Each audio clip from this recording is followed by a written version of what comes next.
जय जय सुरनायक जन सुखदायक प्रणत पाल भगवंता गोद्विज हितकारी जय सुरारी सिंधु सुता प्रिय कंता पालन सुर धरनी अद्भुत करनी मरम न जानई कोई जो सहज कृपाला दीन दयाला करऊ अनुग्रह सोई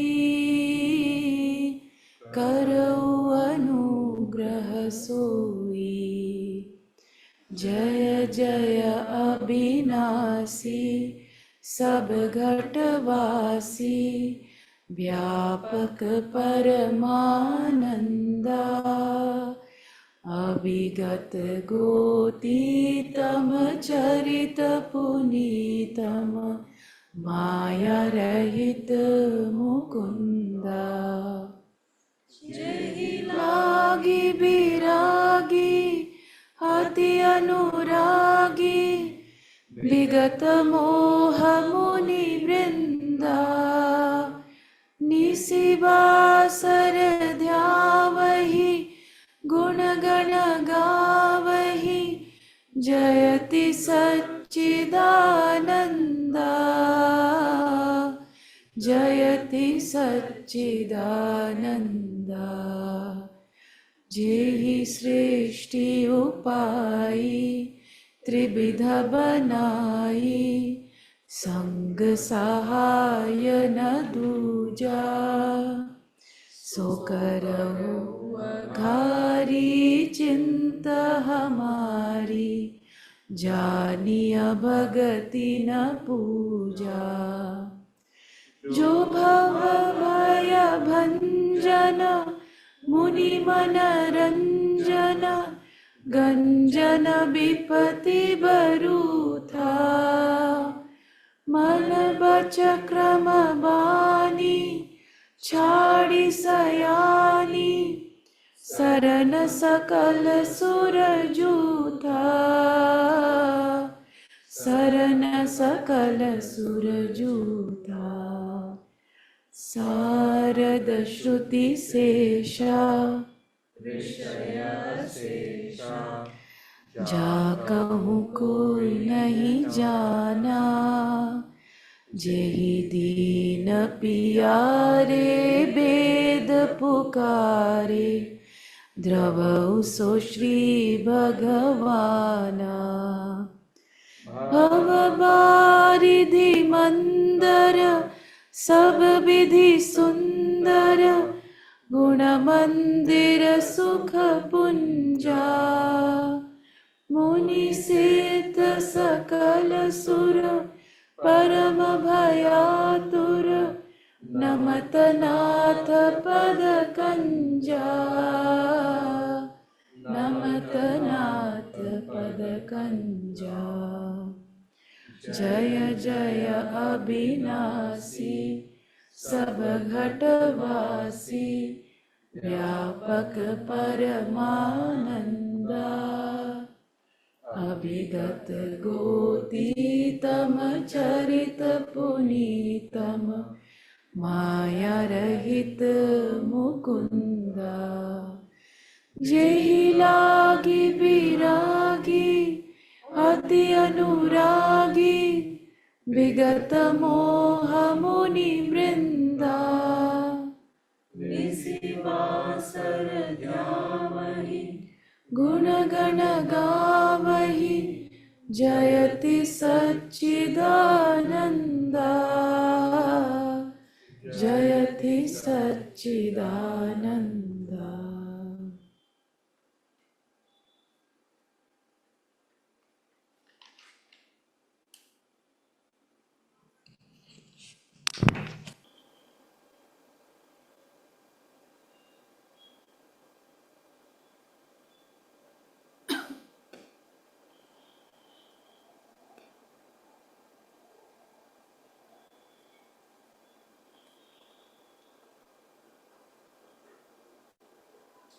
May this gathering be used by His presence alone. May everything that is shared here today be in service to God alone.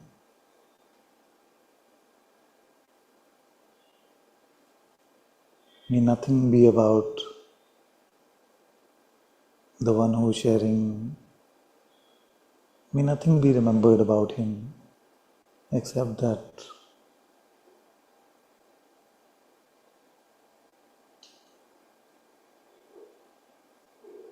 the pointing about God being with us,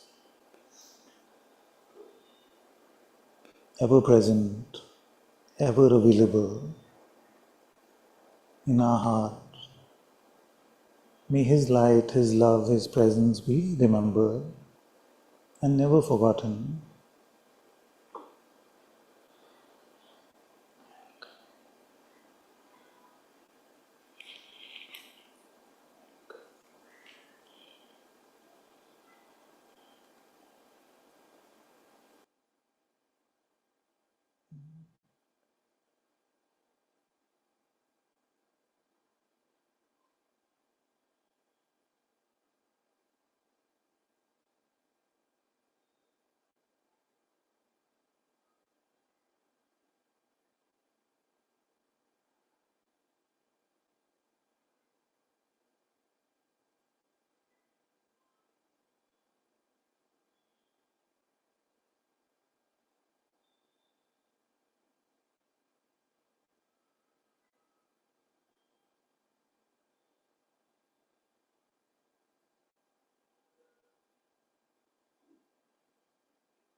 If we just allow ourselves to fall, it's the most natural falling.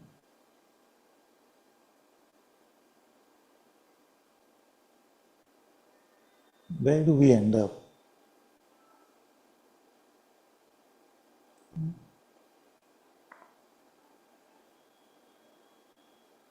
I'm not talking about the falling of the body. This is going to fall, and in the world it will appear to be dead one day. But when you fall on the inside, when you leave all crutches and just allow yourself to let go,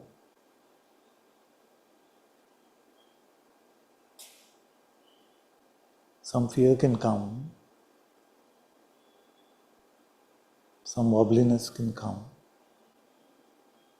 The mind may get very angry, irritated.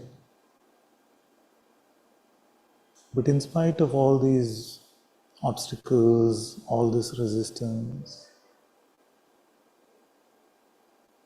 if you just let go,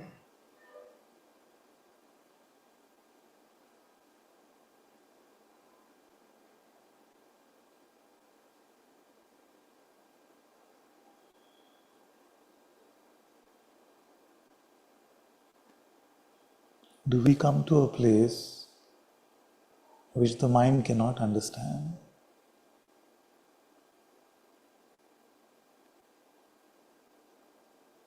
A place where perceptions are not important.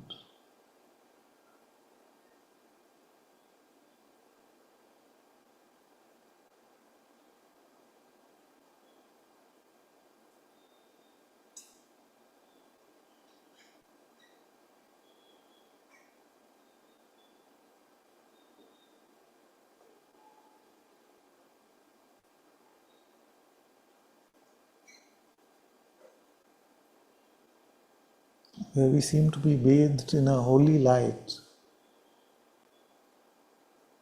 but the light itself, or the source of the light, is not perceivable,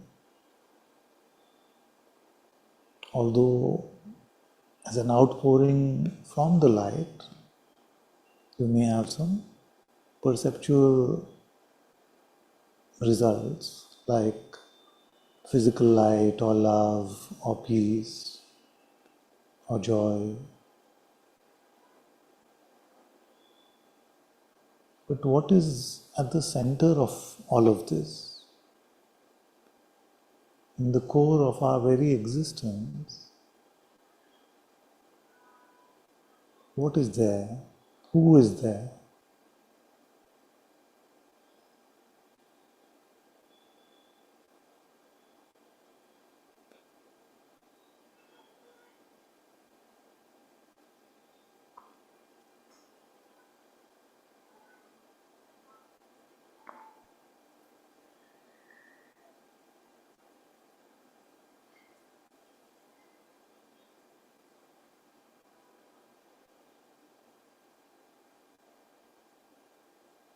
And to be facing inward in this way is to be in a constant prayer, nirantar sadhana, and this is the only way that our prayer can become unceasing, whether we call it prayer or inquiry.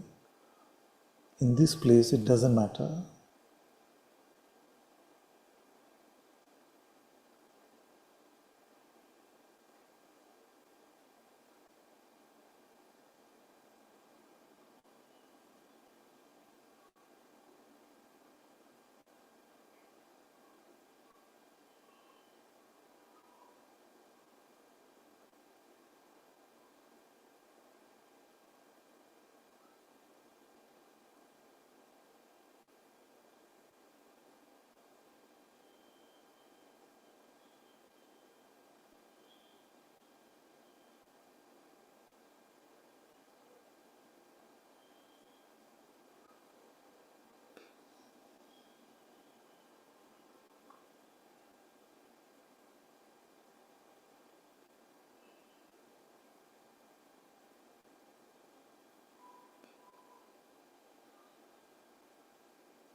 Can we stay here?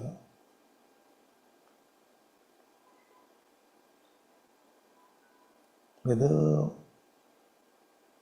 your mind says that you have found something here, or your mind says that this is nothing but a dark and empty place,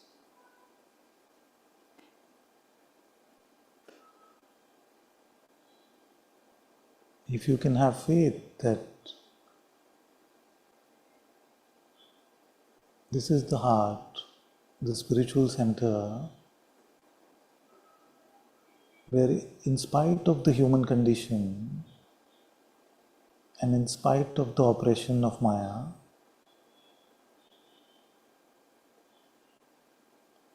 God can be found, God can be met.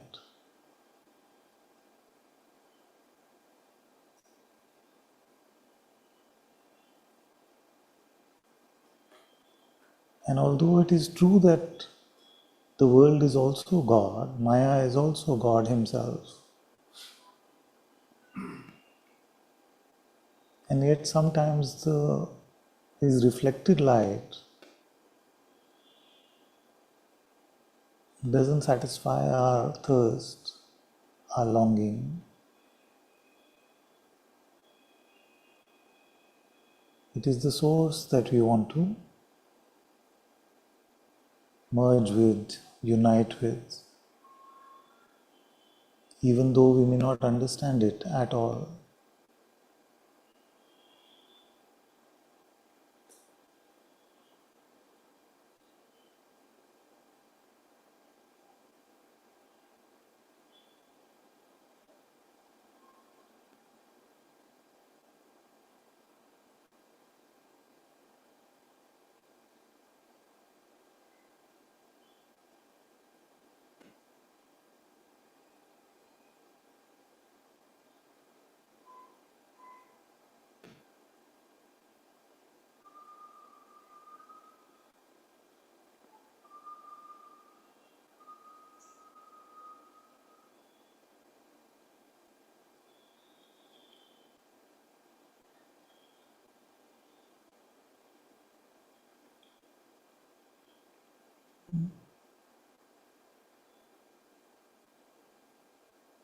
And as I was saying last time, that after coming to Satsang, you have two options. The first option is that you get an intuitive sense of a holy presence in your heart.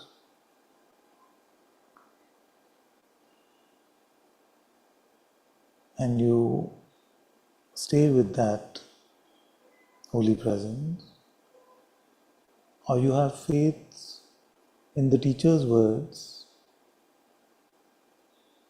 that God lives over there.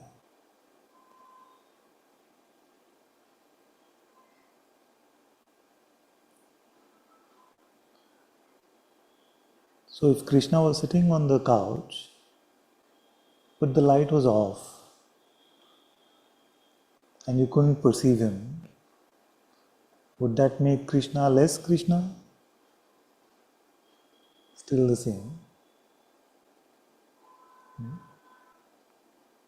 Of course, the third option is you may say that the one who is speaking has no idea what they're sharing and let's forget about it.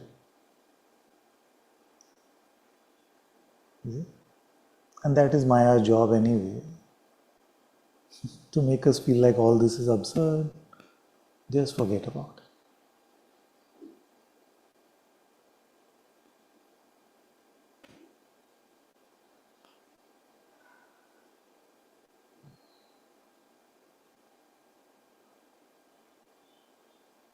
And the fact is that this journey of faith, whether God's presence is palpable for you or it seems distant, because Maya will be compelling,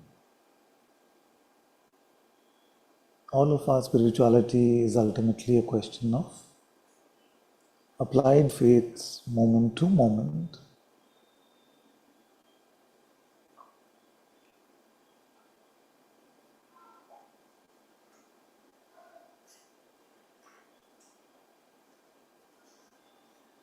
So all the sages in India have said, Bahar ka hai bhatke.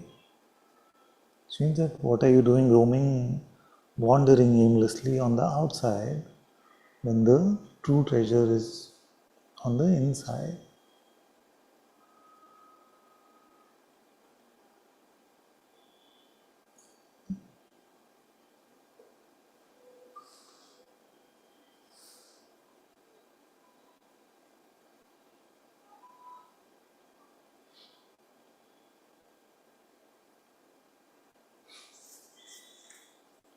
So being in satsang is to be in the company of that truth.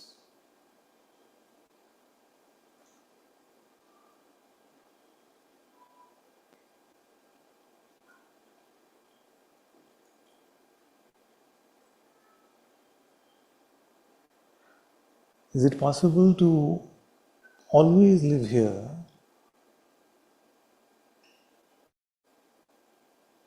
Well, I heard it's possible. I'm trying in this life.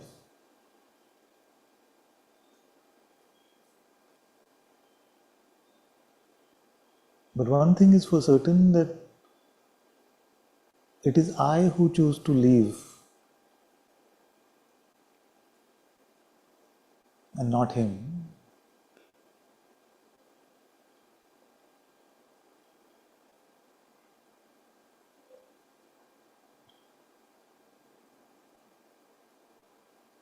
And there's never been a time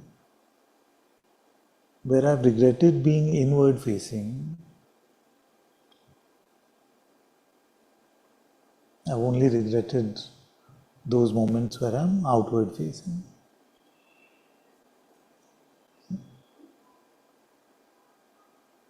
So given that it is I who always leave, in my heart I know that it is possible to always be here.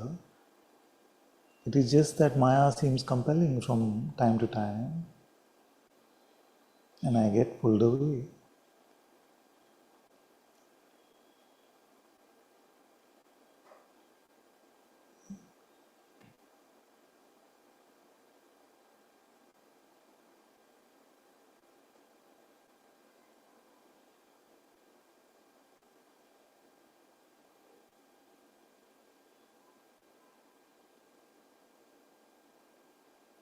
So I mean it quite literally when I say that God lives in your heart in the form of the Atma within, in the form of the Holy Spirit.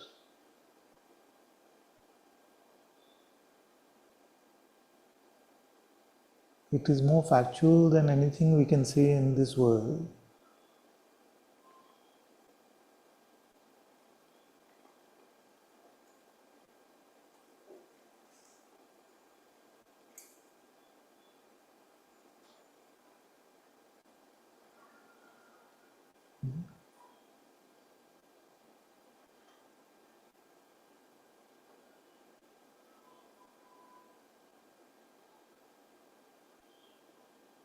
But the question is, what will I get? What's in it for me?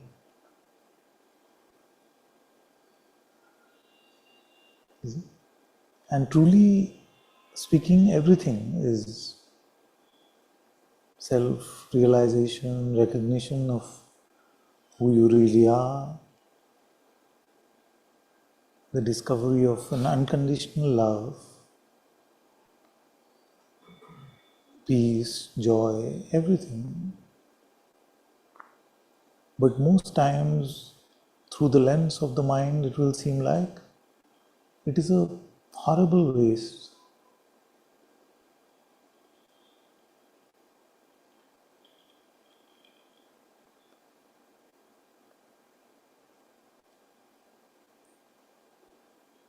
To live in remembrance of the one, or in the presence of the one who is the light of this universe, in the way of the mind seems like a terrible waste of time.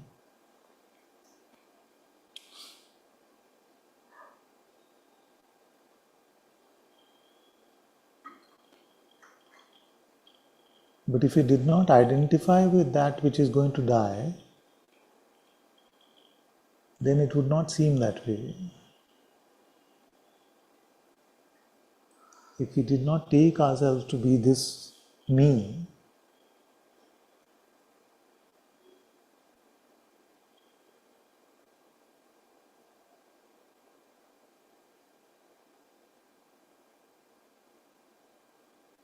then this union in the heart, this merging of the seeming duality,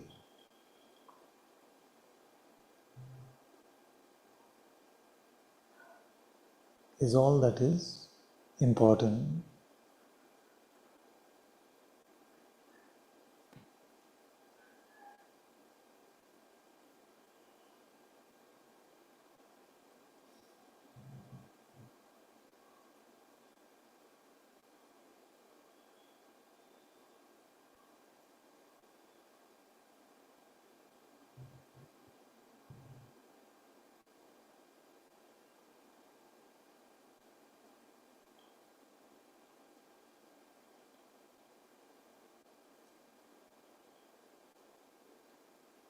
So that which seems like a deepening of a holy relationship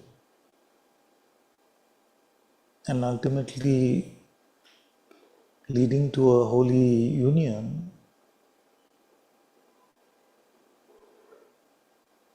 what gets in the way?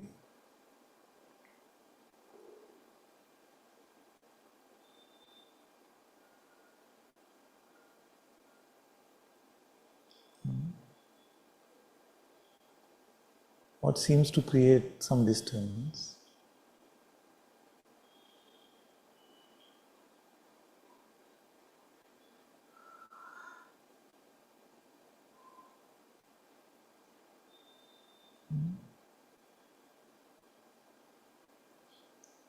Only a thought which is identified with.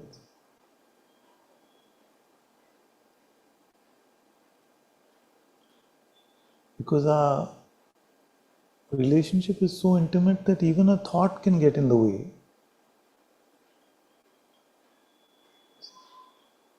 This bond of love in our heart is so pristine and innocent that even the subtlest seeming thoughts are like concrete walls, or they seem like concrete walls, and they create this ghost-like identity of a me who is interested in the reflection which is called Maya and not the source which is God.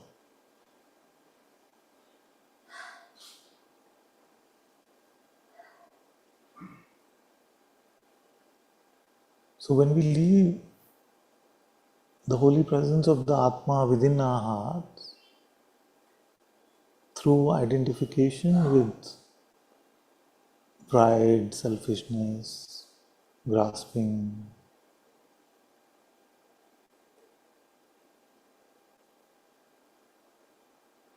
then what I'm speaking about will seem very alien, distant, strange.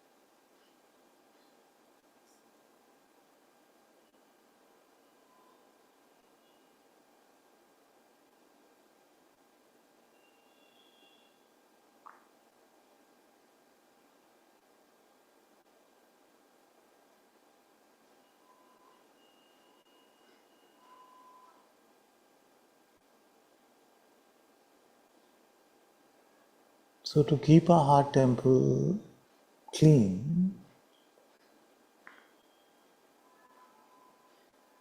what would it be clean from?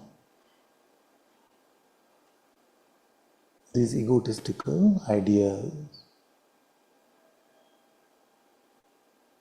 our grievances, our judgments, our pride, our lack of faith, our trust in that which seems like an individual will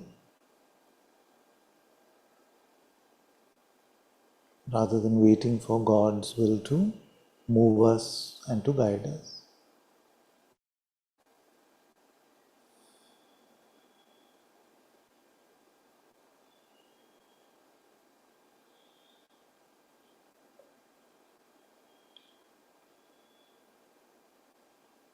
So to keep our inner space empty of all of this is what is needed. And that the tools for that are your inquiry, your prayer, whatever spiritual sadhana there is for that. There is no sadhana, no practice which can compel God to give you His darshan, His recognition. You cannot say to God that I have sincerely asked myself who I am 1,000,000 times. Now I'm entitled to self-realization, self-recognition.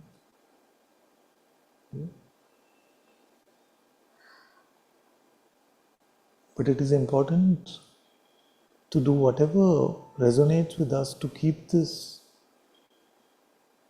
inner space open and ready for Him. It is our job, like Shabri, to pick the bear every day, the berries every day.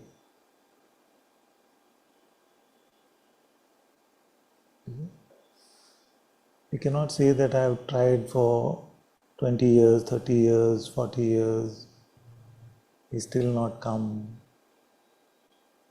We cannot lose hope.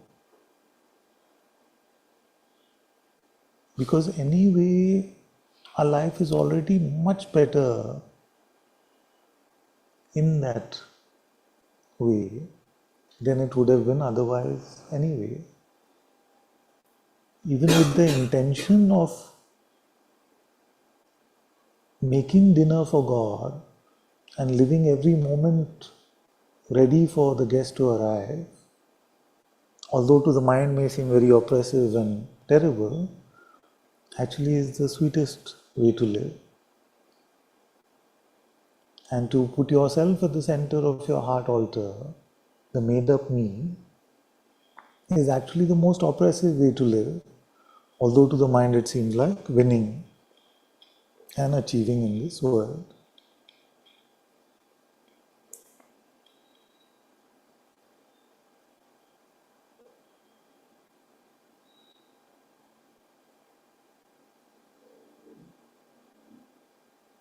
So Kabir ji and Rahim ji said that the lane is too narrow. There is room only for God or for me. There is not room for both. Even in the Bible it is said that it is a straight narrow lane that leads to the gates of heaven.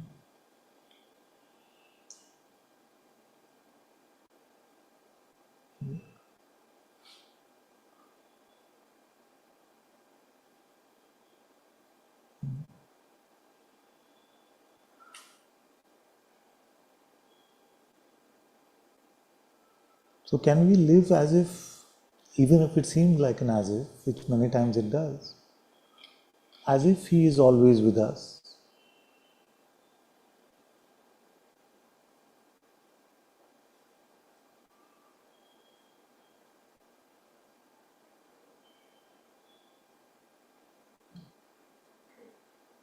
And in that as if, more and more it will become clearer and clearer that it is true like this.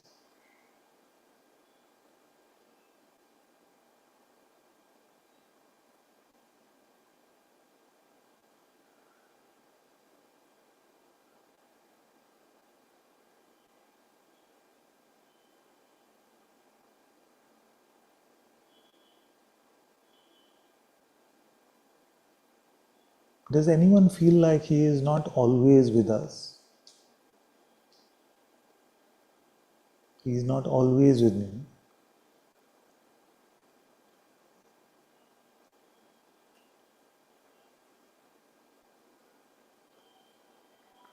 So this is a common misconception, isn't it? The idea that my prayer is a hotline to Him, where once I start praying, then He picks up the phone. That is not true. Our prayer is His hotline to us, because that is when we are with Him. He is always with us.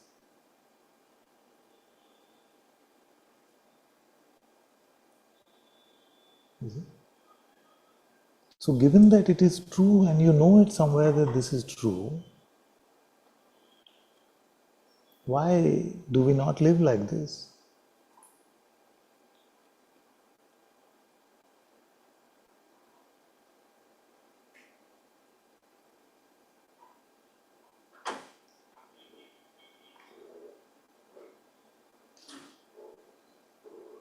And that denial,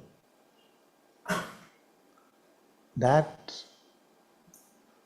forgetting is being lost in Maya.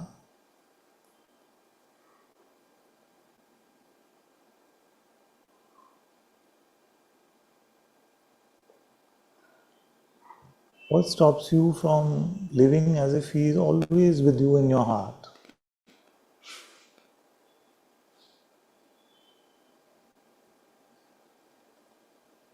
And how would your life change if you live like that?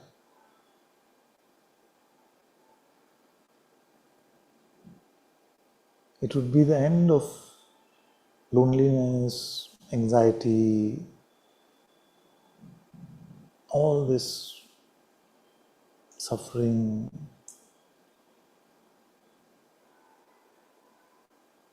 Because our lives are now reflecting the truth of our very existence. There is no existence without Him.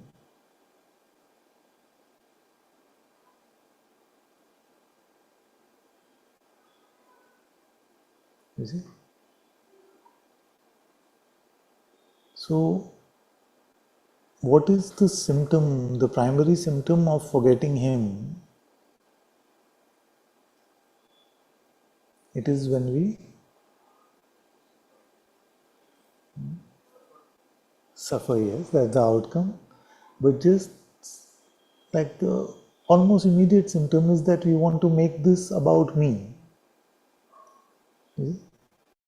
It's about me. In that moment when it becomes about me, then He is forgotten. And then even our relationship with God is turned upside down, where it becomes God for me instead of me for God.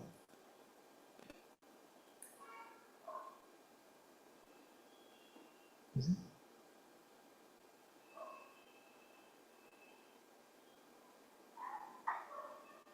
And then we can get into all kinds of absurdities, like God doesn't help me, He doesn't love me,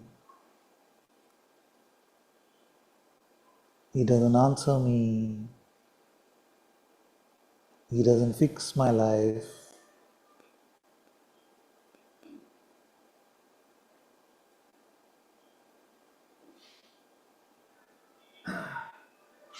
But if you really explore the nature of this life, you'll see that all this is complete nonsense.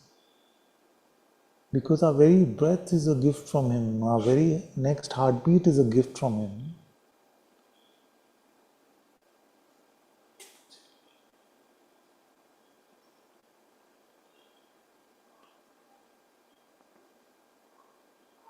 And the giver of life is not against our life.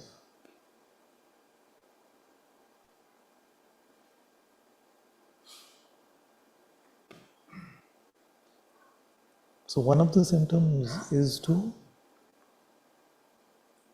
start to blame God instead of looking for where we need to be corrected, where there is some pride hiding, where there is some entitlement.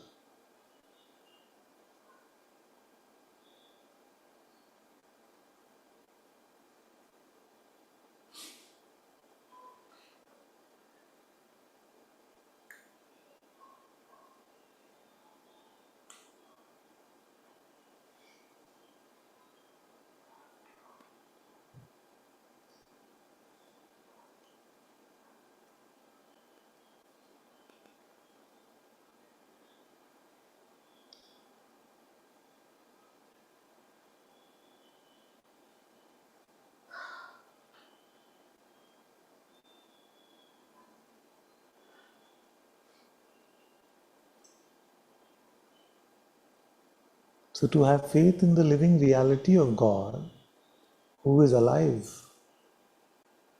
within yourself, this very moment, is to lead a true life this very moment.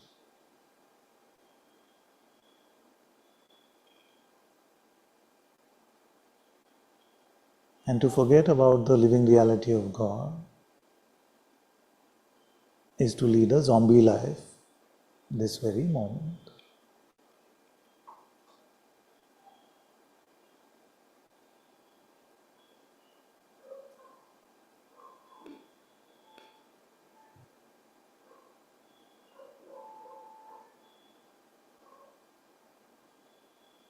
And the problem with this zombie life is that as zombies, it seems very exciting. It seems like it has a lot to offer. Our worldly possessions, our relationships, even our mental knowing, we think we know so much. All of this seems very attractive, and it seems to present the possibility of some meaning to our life. But those who are truly contemplative or devotional see that these are just illusions. mirages, they don't actually lead to any lasting peace, any lasting insight, anything that goes beyond death.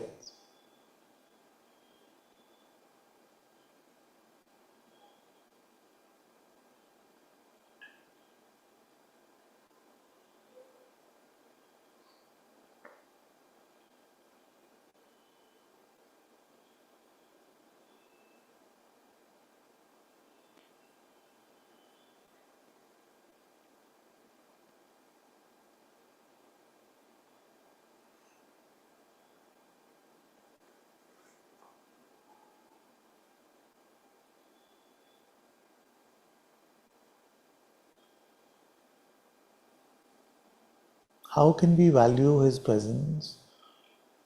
He has given us the privilege of His Atma, His presence being available to us in our heart.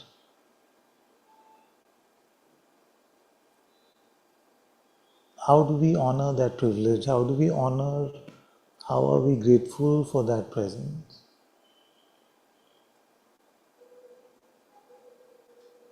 Most of us are not. Most of the time we are not. Because we forget about Him. We just forget about it. That is the job of Maya.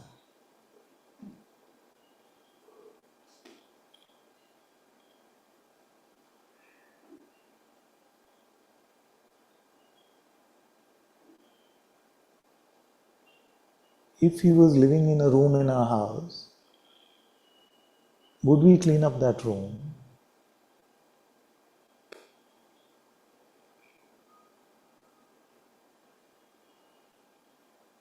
And how is it that we are cluttering up our heart space?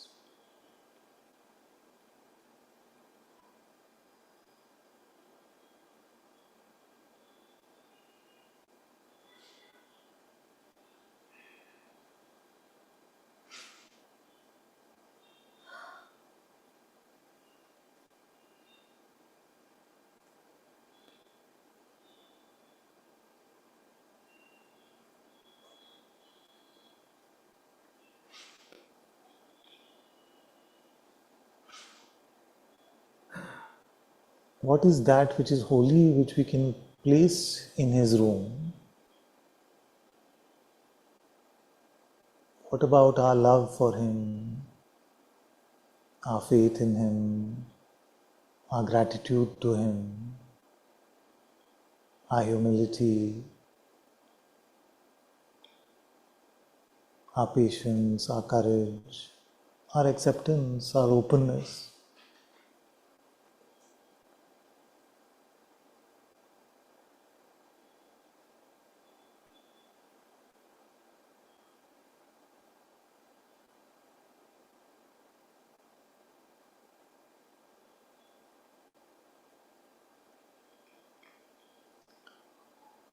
So in God's room, how many photos of me would I put up?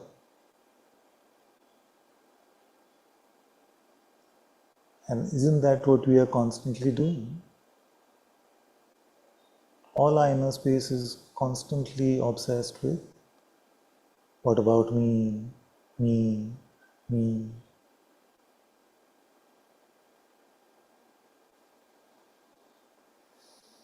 So can we contemplate for a few minutes? What are we doing with our heart temple?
In these contemplations, allow the Atma to guide you.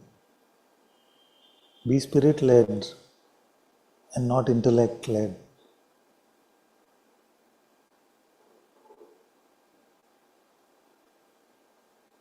If you find that the Atma has changed the topic of the contemplation, that is fine too. If you feel the answers are very different from the questions, that's fine too. If you find yourself sitting in His presence quietly, that's beautiful as well.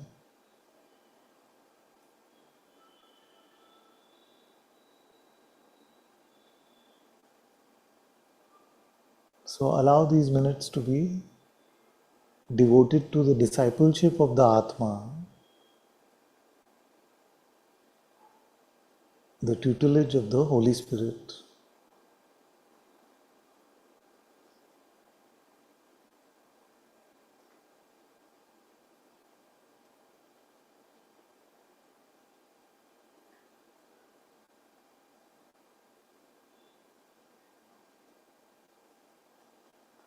How are we nurturing God's temple in our heart?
I think for me, when I'm sitting with him, the thoughts come, and then I'll offer a documentary about how I'm doing, sitting with the Creator. And then the thoughts will give their thoughts about the thoughts. Oh, the thoughts are coming, so, but don't follow the thoughts. Just let the thoughts come. And it's just, and it becomes this major distraction. And these thoughts have no substance, and I don't know the source. I just know that there seems to be an endless amount. Yeah. And they're annoying. And I want to know if that ever goes away. And I feel that to object to them gives them power, but at the same time, I don't want them. So,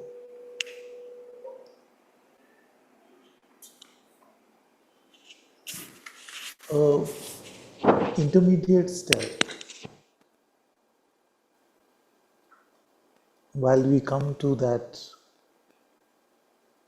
full merging with God, is that if these thoughts seem so difficult to handle, then we can try and see if this works, that instead of having a conversation with yourself, these thoughts are basically you having a strange, absurd conversation with yourself. Instead of that, make it a conversation with God. You see? So when the thought says, I don't know if this is working or if you're doing this right, then just offer it to God and say, this is what my mind is saying. I don't know if I'm doing this right. So please, could you look into this? So then every thought which seems so strong that you can't let go of it, and you can't remain empty of it just by letting it go, then you make it an offering to God.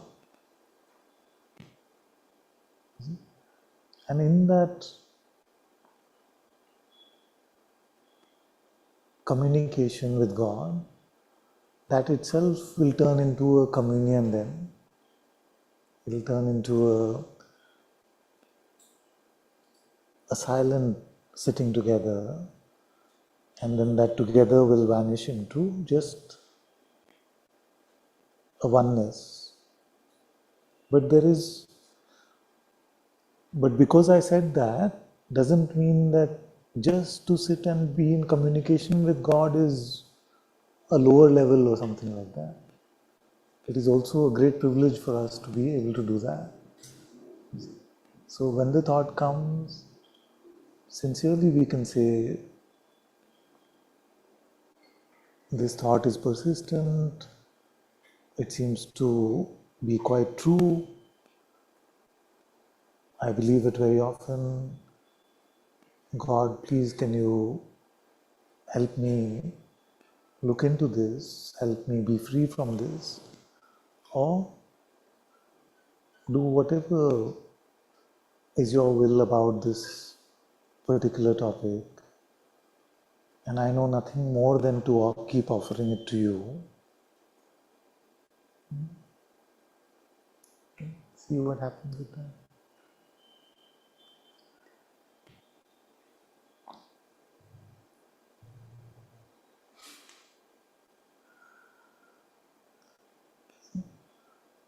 The best news for all of us is that God knows our intention every moment.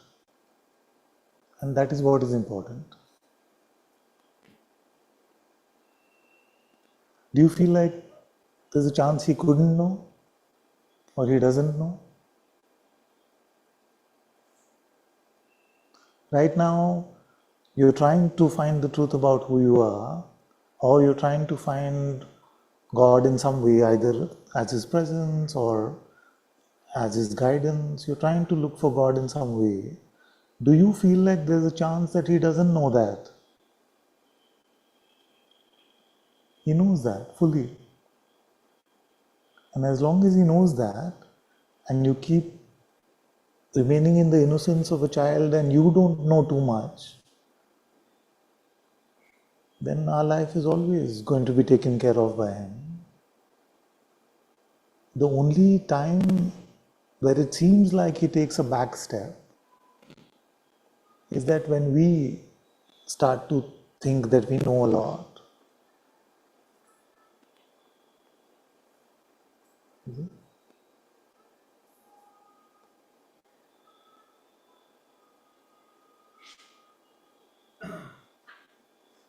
So even this problem of the mind, if you just keep offering it to God, He will transform that also.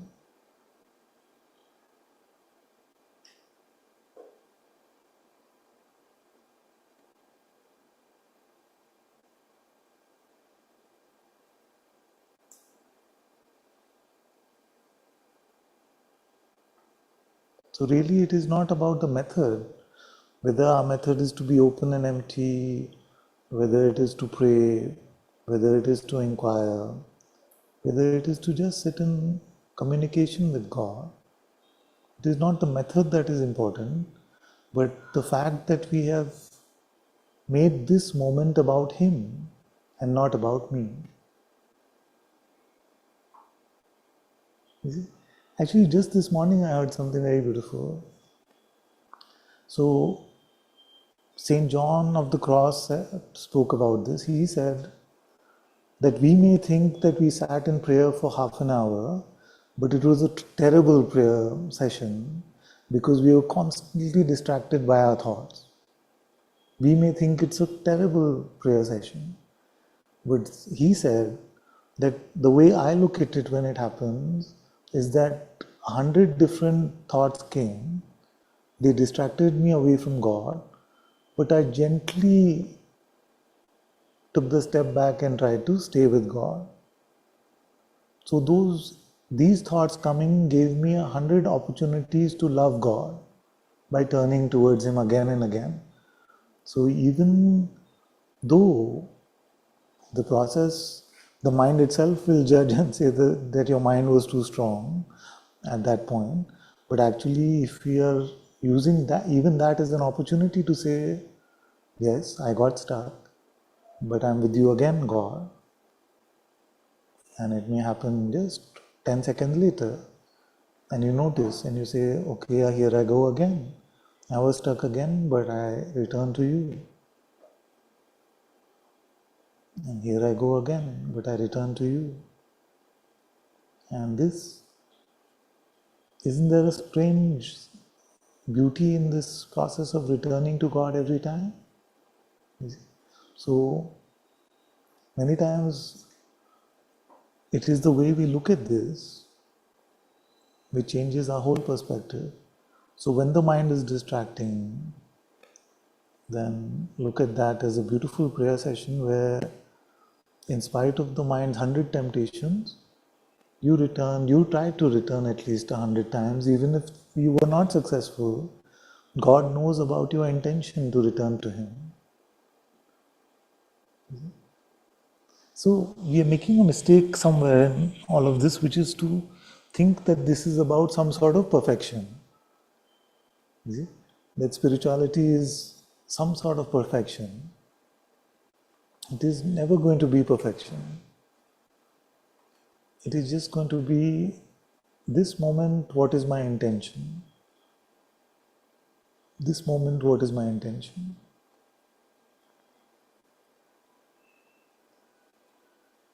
If I've handed this moment over to God, then I may fail at whatever my attempt is. I wanted to be open and empty for 2 hours. I only succeeded for 10 minutes. But I kept those 2 hours aside for God, isn't it? And that is what is important. Because nobody really understands the mechanics of this. What has to be released, what is pent up within us, you see, how that process will unfold. So all we can do is say that this life is yours, or this hour is yours or this minute is yours, and try to be as true to that as possible. Whether we go into a deep samadhi where the world vanishes, or we seem constantly to be distracted by people around us, by noises around us, by things that we have to do, all of these distractions. Nobody can really say, I have full mastery over any of this. You see? And the one day it feels like, okay, now this is easy. The next day shows you that it isn't. And that is very important to keep us humble. So, just that you sat and you said that this 10 minutes or half an hour or whatever period of time is for God, and you meant it truly, that is the best that we can do.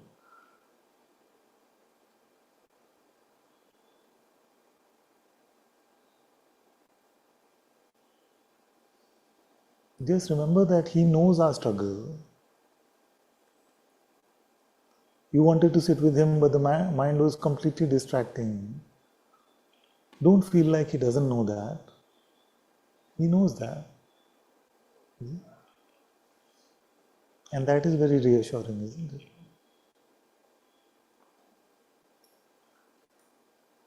That the one for whom all these universes are like tiny grains of sand, that one is aware of my every movement, my every breath, my every intention. Then our life seems like it is completely held in grace and love and light.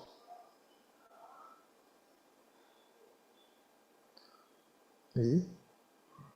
So in spirituality, if there is an oppression, it is because the mind has made spiritual targets. You see? The mind has made a perfection type idea about our spirituality, and then that itself will get in the way of our spirituality.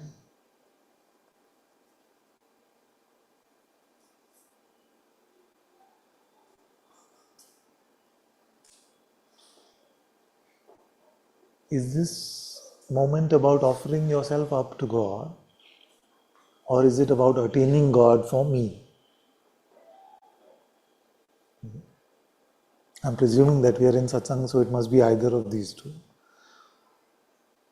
So remember that true spirituality, as difficult as it may seem, is a constant self-surrender, is a constant giving up of what we take to be ourselves. Then our true self is found.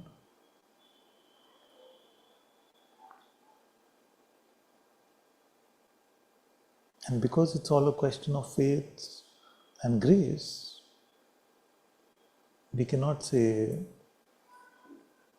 how much is right and how much is wrong.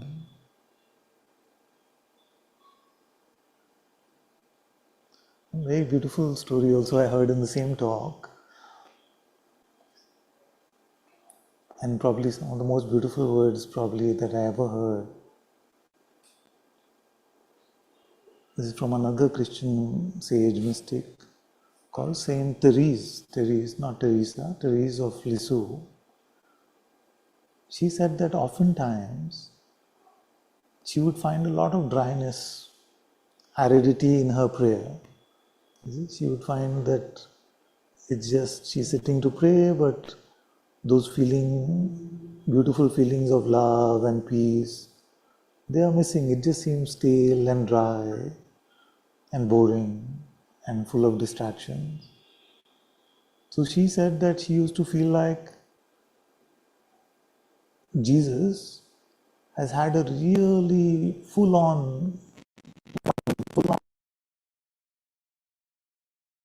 is he just dealing with everybody and their wants and fulfilling them. He just had a full-on day and now he is resting. So I don't want to disturb him from his resting by asking for this aridity in the prayer to be taken away. I want him to rest. So beautiful, isn't it? I'm not saying it well, but really touched me to have that kind of love, even for God, that kind of care, even for God, because we are constantly chasing him down, saying, do this for me, do this for me, do this for me. So here's a sage who's saying that I'm feeling all this boredom, distraction, prayer is going terribly, but I want Jesus to rest because he must be tired after a full-on day. I love that innocence and that love in that statement. But if you look at it deeper, I feel like she's also trying to say that doesn't God know that this is happening to us? He knows. And we can trust him that even in this there must be something good for us that will come out of it. So there's an Indian sage called Hanuman Podarji. He said that God knows only mercy. वो तो कृपा करना ही जानते हैं. He knows only mercy. He doesn't know anything else, and we'd be in big trouble if he knew anything else. You see? So because he knows that I set aside this time in the morning to spend with him, but instead of being able to spend that time with him, this mind is coming strongly, this Maya is presenting all kinds of distractions, but I am, as much as I can, carrying the intention to keep returning back to him. And if he knows that, that is more than enough for me. You see what I'm saying? So, just that the Father knows.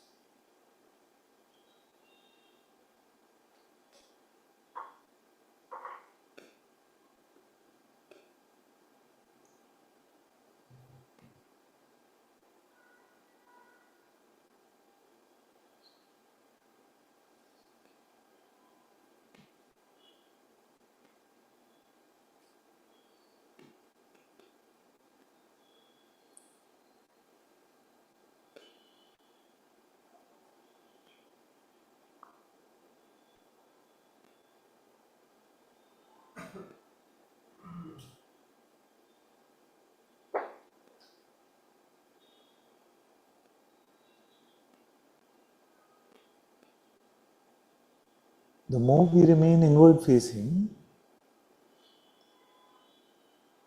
most likely we will find that our love for him deepens more and more.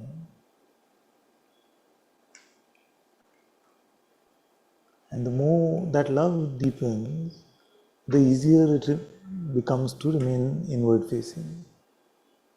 So it's a virtuous circle.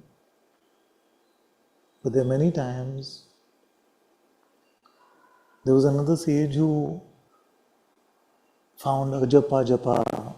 He found that just the prayer is happening for him on its own. He didn't have to do anything at all. And then after many years of sadhana, he had this. And then he lost it for 15 years. It never happened that the prayer was happening on its own in this way from the heart. 15 years he lost it. And then when he came back, he was so grateful, but it was very important because he shared all this experience with everyone.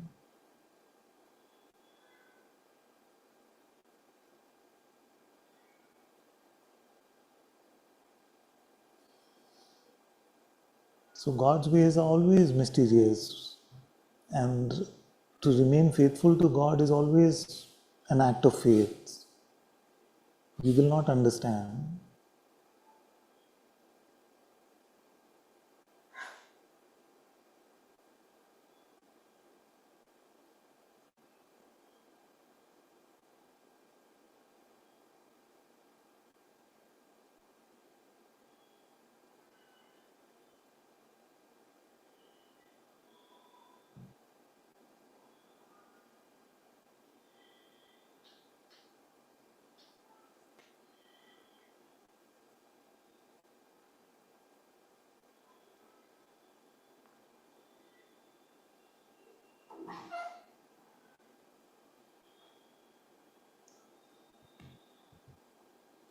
So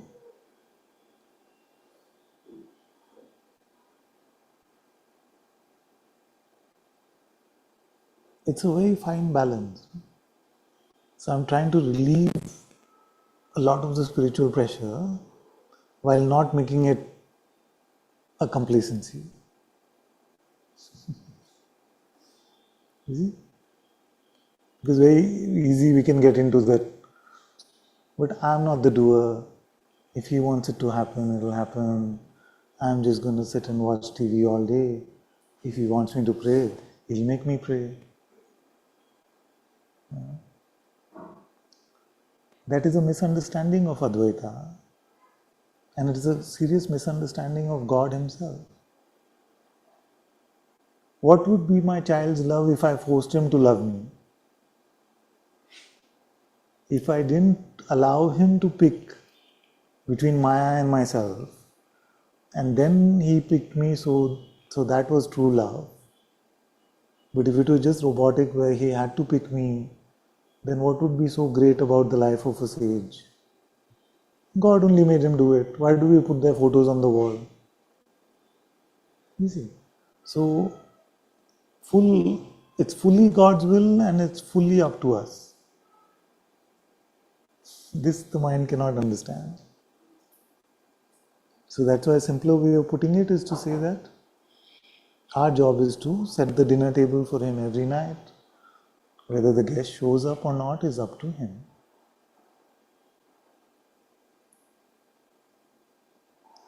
And an even simpler way of saying it is that if you feel you can do something in your non-spiritual life, you see, that you can do this, you can get a job, you can go for a match, you can do something else, then don't fall into that idea that I am not the doer when it comes to spiritual things. Because it's just a lip service, armchair spirituality trap. Unless you truly lost your doership in all things, don't pick up these fancy ideas which will just make you prideful and arrogant.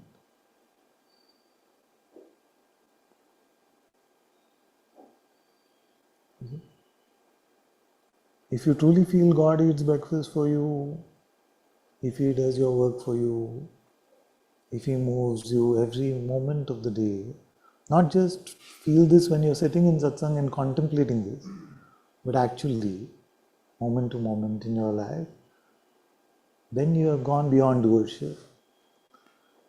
Otherwise, your ideas of non-doership are just convenient laziness.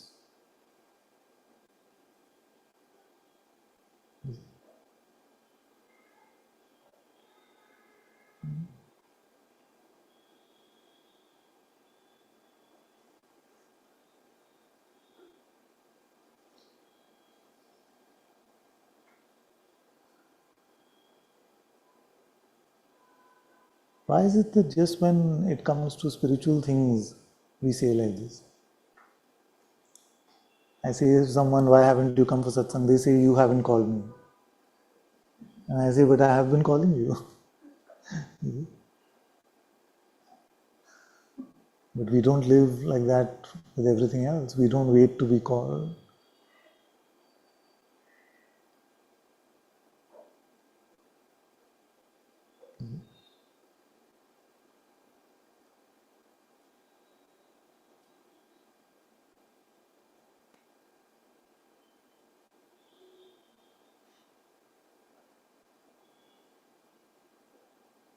So full-hearted offering ourselves completely and full grace. Both are true.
So if Krishna lives in your living room, how much time should you spend in your living room?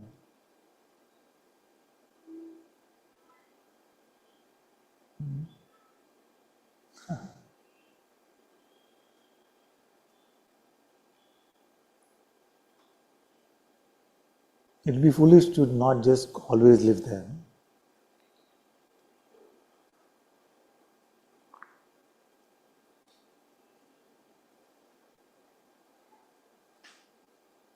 So if he lives in your heart, where should we live?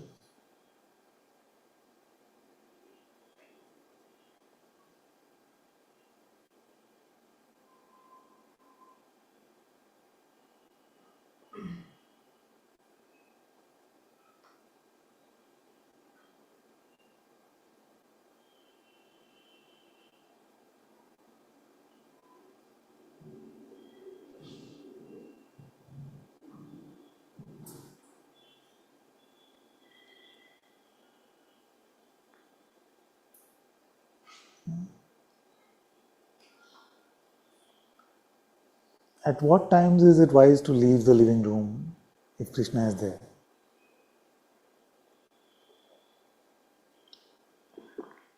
Yeah. Must be some, when you have to do some really important work. Obviously. No?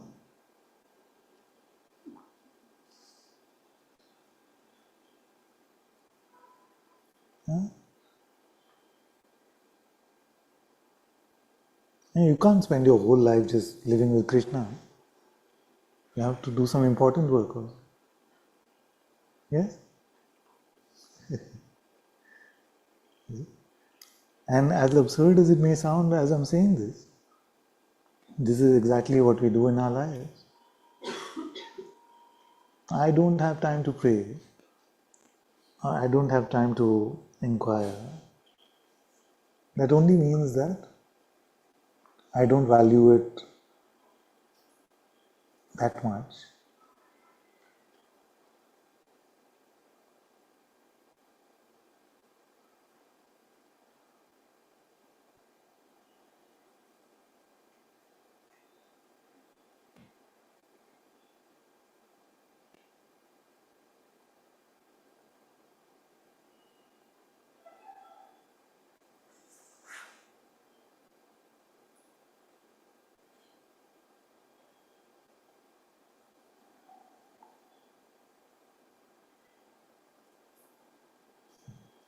That's why Hanuman Poddharji said, okay, you do all your important work, but while you do all your important work, just keep remembering his name. And of course, he was being sarcastic about the important work. Because there is nothing more important than being with God.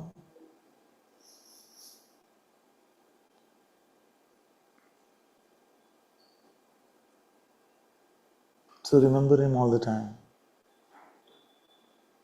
Remember his name, take his name all the time. Then we say, okay, I can't do that because then I'm in that important work, has meetings, and then I have to be involved in those meetings. And say, okay, every 15 minutes, just set a timer on your phone and remember him once. I can't do that because there's too much going on in my life right now. Okay, then every 1 hour you can do. No, can't do that. Then it's no longer a question of lack of time, it is a question of priority.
One useful experiment is to replace God for a minute with a worldly relationship. So just replace God with a worldly relationship, with a best friend or a partner, and just see how you treat him.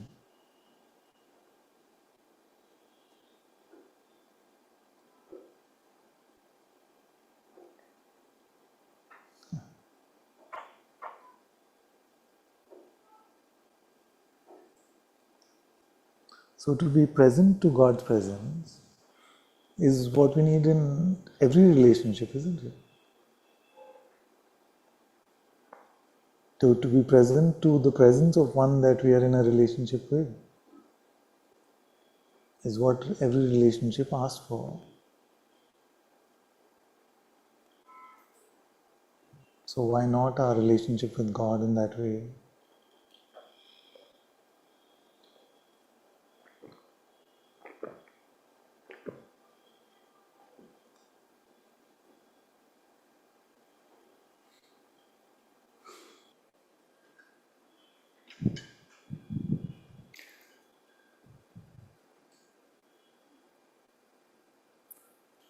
So it seems like, do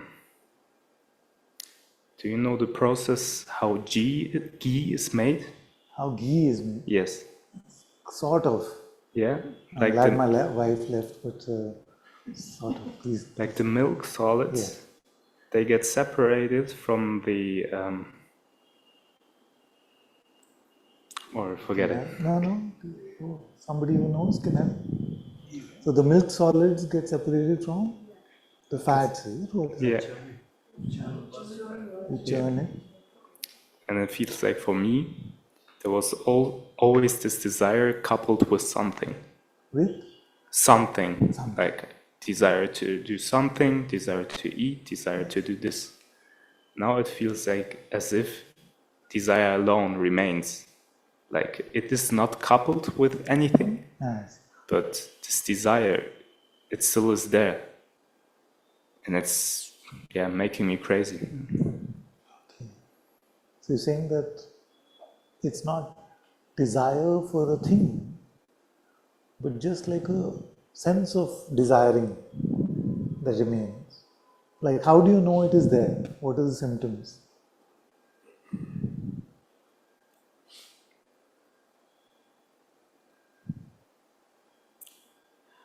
Well, I cannot know that it is there because I'm not a knower.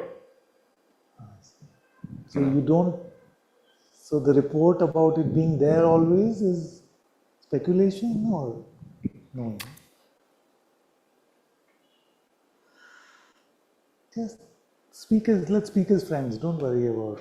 No, I'm just thinking how I can formulate it in a way it is humanly understandable. It is as if it's there and not there. There is no one to experience it. But this body right now is saying that it is there. But for me, it is not there. You see? Yeah. For the reality of you, there is no such thing as desire. You're saying. Huh? Yeah. For the reality that is you, there is no such thing as desire. And maybe for the body also, maybe some sensations are there or something is there. But mostly it is proposed by the mind that I want. Usually what we call desire is that when the mind proposes that I want, and we take that notion to be reality, to be true, then that is what we call a desire. Are you using desire in a different way? You can tell me if you are.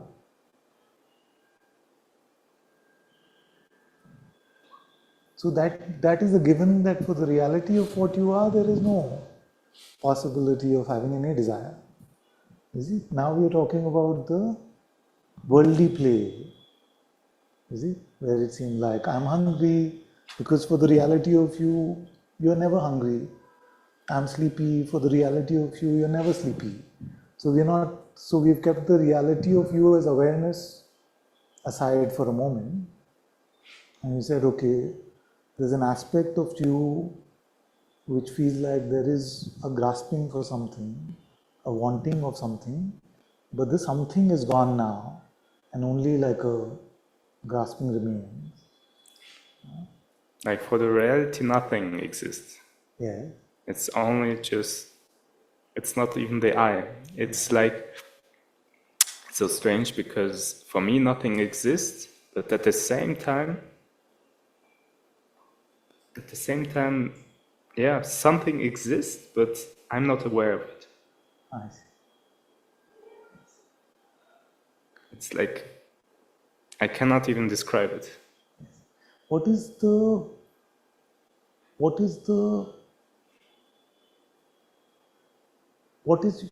are you trying to resolve?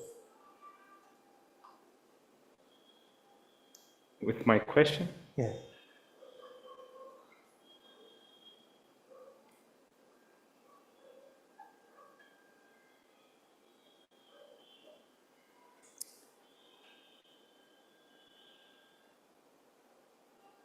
Everything that comes up right now is false.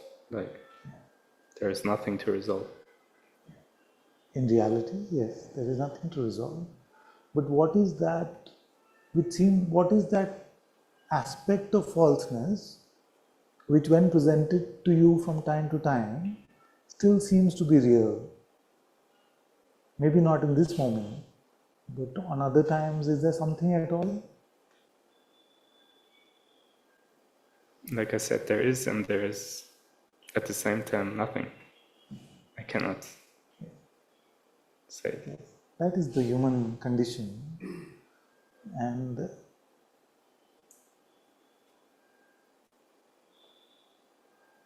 when there is, then what is it? It is nothing. It's nothing.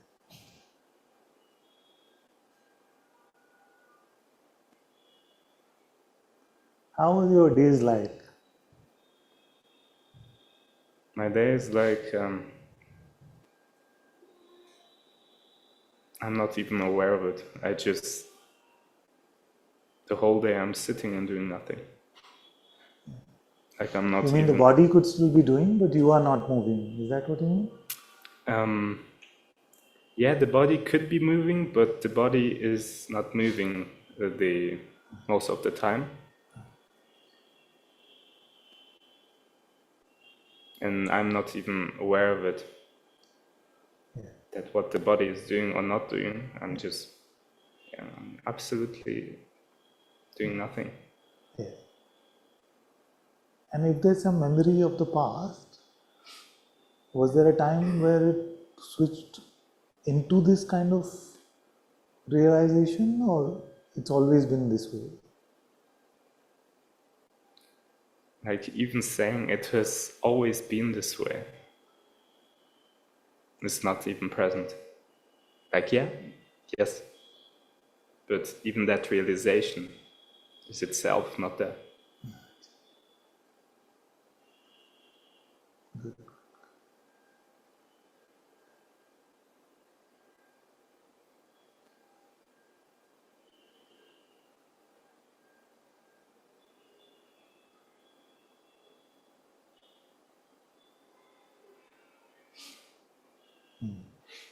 So, for you, is there anything in your heart where you feel like I can be of service to you? Of service to what? To you. You can't find such a you. in service of what exactly? Of a In present? any way that I could help you, or I could serve you, or I could clarify something. Is there anything at all? To you. To you. From me to you. Okay. Yeah. Anything to clarify?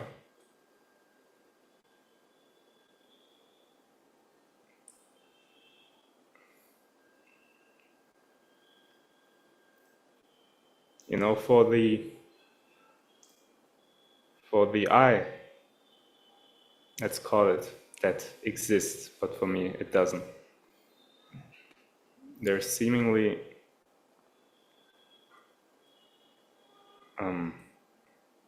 it feels like the eye is exploding. Like every day for the eye, the world turns around 360 degrees. Like one day, the eye could even think that he's possessed by a spirit.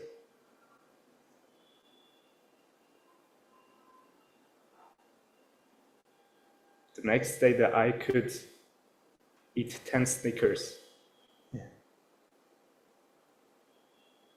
The next day, the eye could eat nothing at all. Like the last month, it has been like this, like those periods of extreme polarity. Where 1 week you're eating nothing at all, 1 week you're doing, like, the eye is doing something completely different.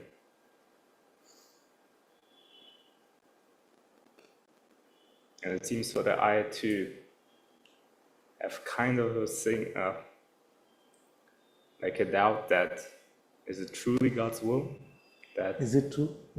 Is it truly God's will to eat God's like 10 Snickers, like as a meal for 1 week?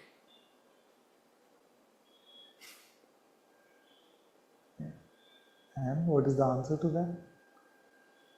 There is no answer.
So, this body lives in Germany all the time, or it's coming from somewhere else right now?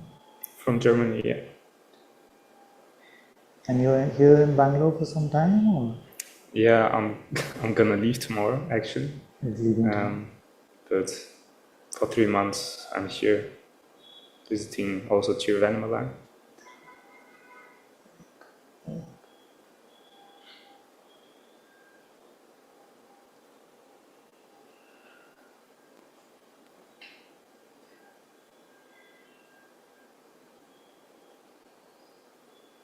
What about God?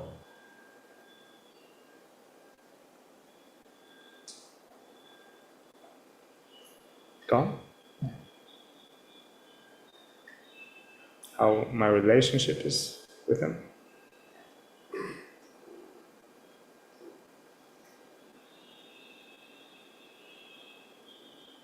Silence.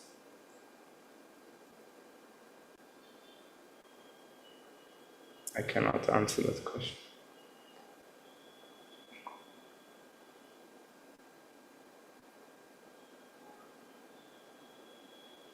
Atma or spirit?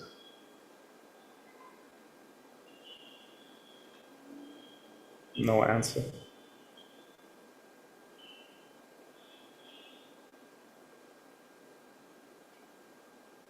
Because the words are not sufficient to express the depth of it, or? Yeah.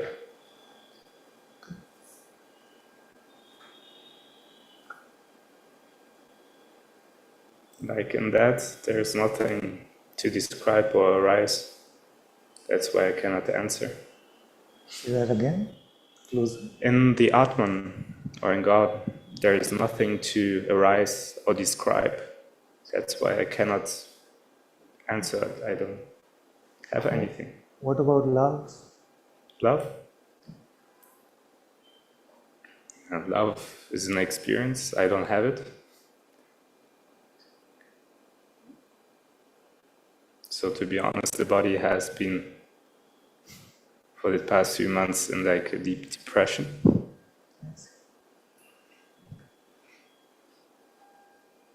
When I first realized, then the love of God was flowing. And I realized, I lived for this. And then I left everything. It disappeared, but it made me the me that was dissolving. It was like kind of a goal to achieve this ecstatic love. This ecstatic love, it was kind of a goal for the me that was dissolving in God. But love right now is not flowing. Nothing is flowing. Absolutely nothing. I'm not trying to achieve that love, because holding on to it is not making it more disappear. Yes. And what are the symptoms of this, the body is depression, as you called it?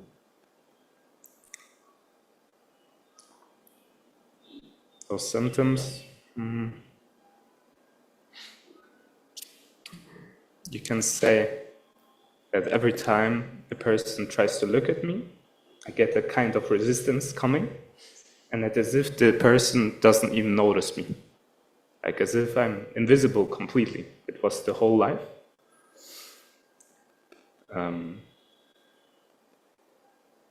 Also, I have trouble digesting things. Yeah. Because maybe I also sit for so long.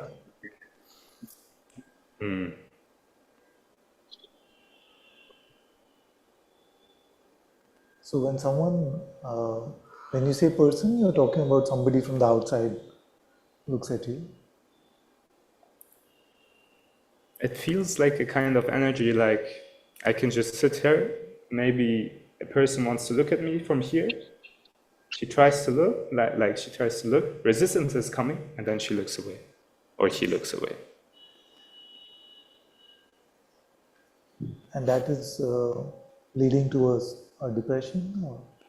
Yeah. So what happens after that? It goes away. It goes away, yeah. It's too strong in that moment? Or? No matter how much I try to fight it, it's, unavoidable. And that feeling, that sensation feels like depression.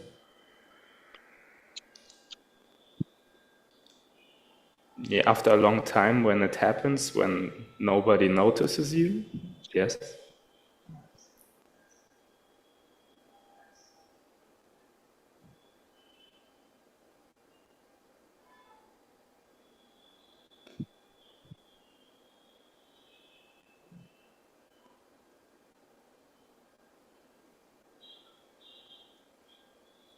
So the insight about the true I,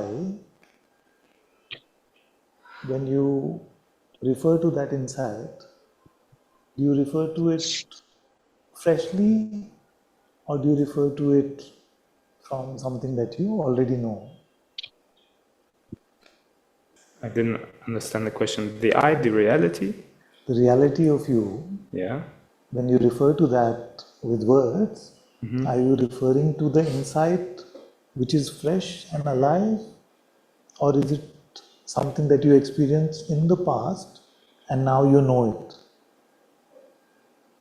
No, it is here. Like to say it's here is not even there. So if I was to say, where does the answer come from? What would you say? The answer? Yeah.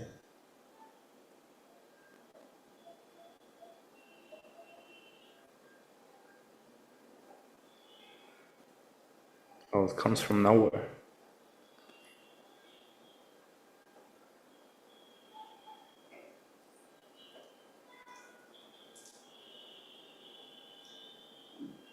And from all of this that emerges from nowhere, just for communication, we have given it labels like thought, intuition, the guidance from the heart.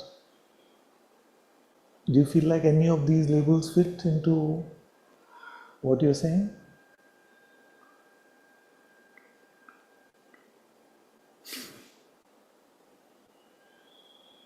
That they're coming from nothing? Yes, everything comes from nothing. Yeah. And yet for communication we say, this is a thought, this is intuitive, this is guidance from the heart, this is, I don't know. So would you be able to label any of these into that? Label them into nothing, or to differentiate? Yes, to your answer, are you able to apply any of these labels?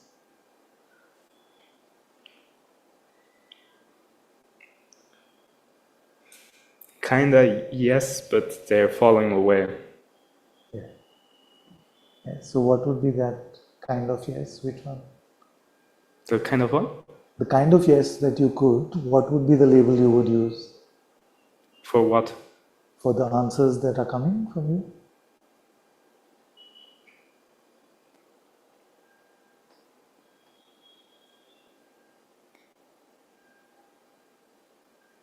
From which label they're coming, the answers are coming from?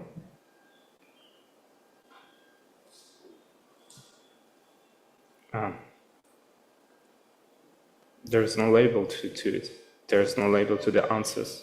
They're not coming from like intuition or something. It just happens. My mouth is opening, this body is talking, but I'm still.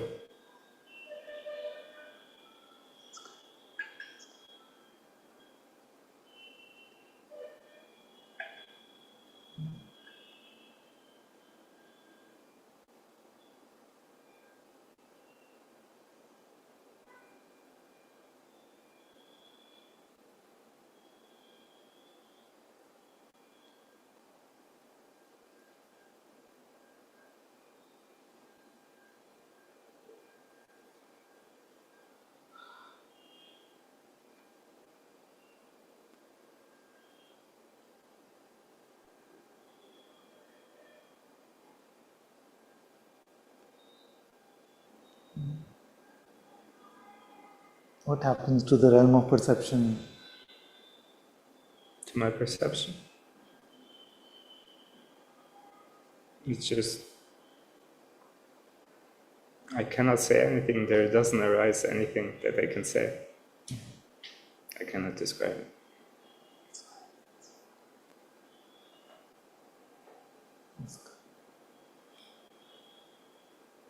So you go tomorrow, you said? Yeah.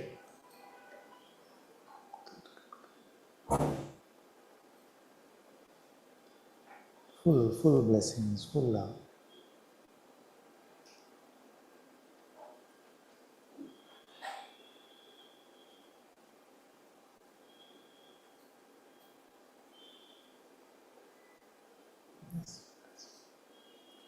Thank you.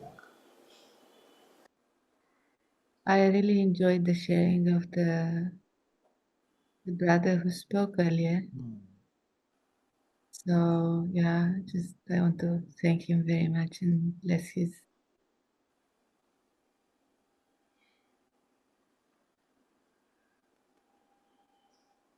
journeyless journey. And to be honest, I felt to say I wish he could stay more, but yeah.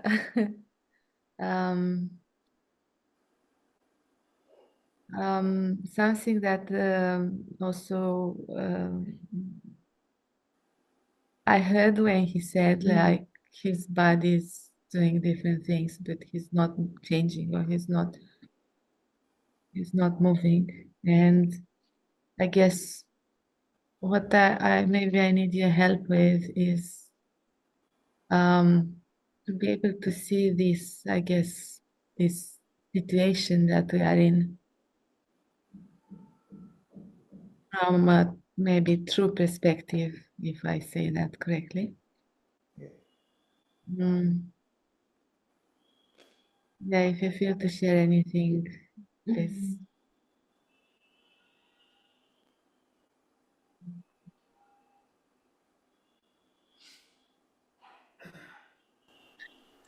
So, the false perspective is pretty apparent when the narrative is from the mind and it takes everyone to be just a limited body mind. That pretty much is the false perspective. Then what is option 2 as a perspective? The higher self. Yes, so what is that?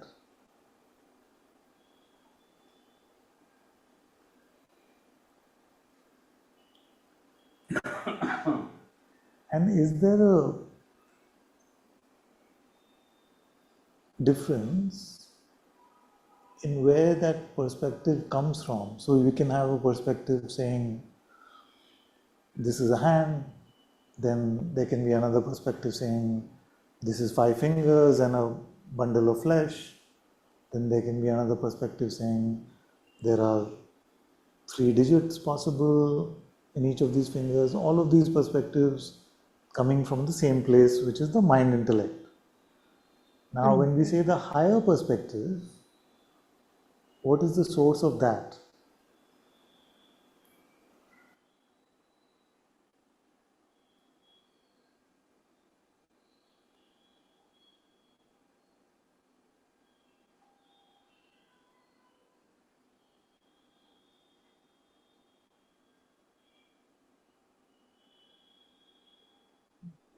So let me illustrate for you.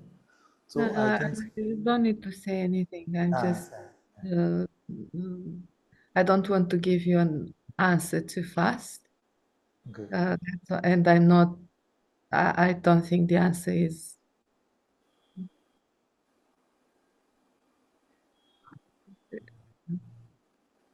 represented by words in a way.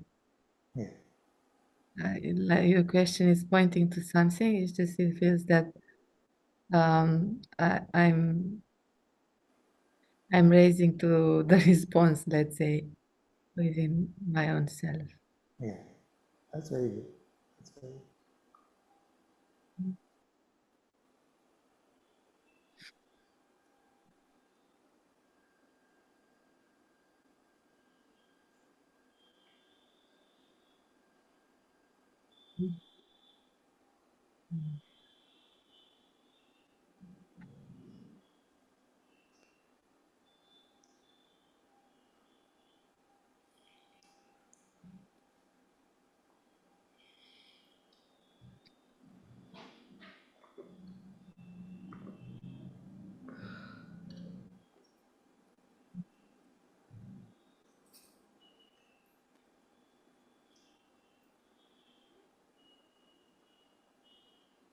You ask me what the source of the perception is, or the source? What did you ask? What was the question, Father? So, in What's the the higher perspective? what is the source of the higher perspective? The,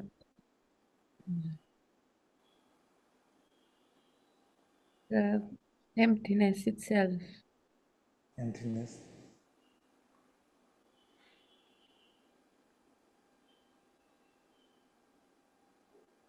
Yeah. So, what is emptiness saying?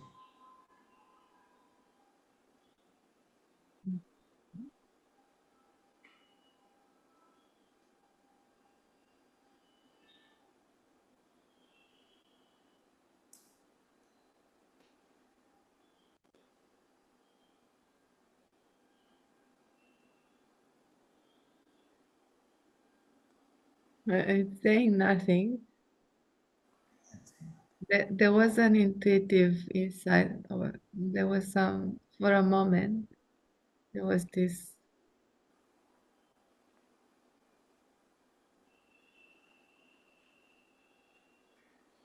I'd call it thought, the intuitive thought, let's say. Okay. that what is happening in the manifest is to point to the emptiness itself. Good.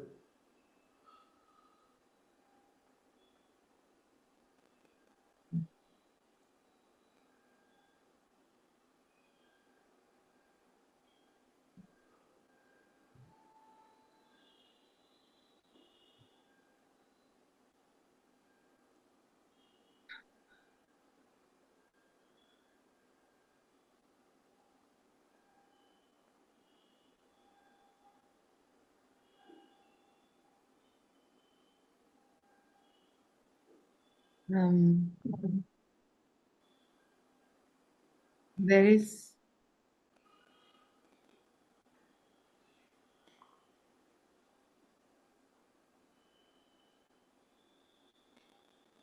maybe at the lower level than the emptiness, this question comes, okay? Where I see the other who's in apparent suffering as other and as the sufferer.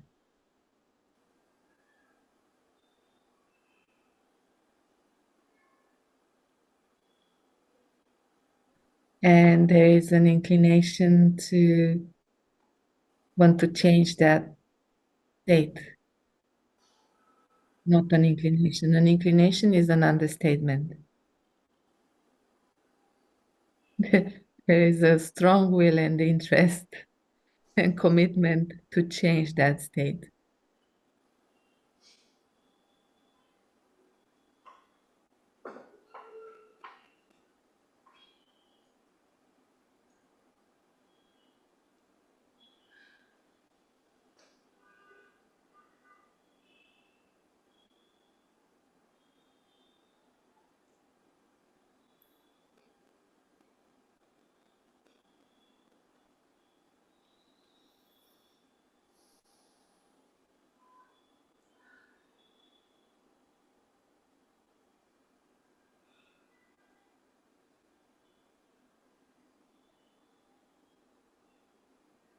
I just wanted to call him to sit here because he's in the same situation, in the same cooking pot as me. So I hope he can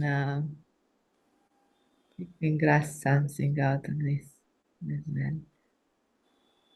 God bless you for that, Colin. Thank you.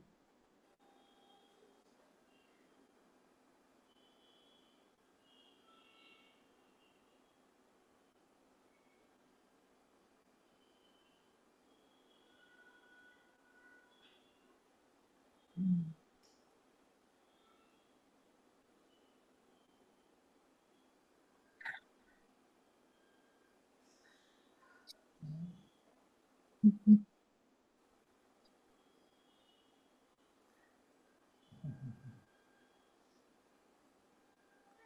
So for the lower perspective, we go to the mind. For the perspective of emptiness, Yeah, nirguna reality, what is the lens through which we find that answer? mm.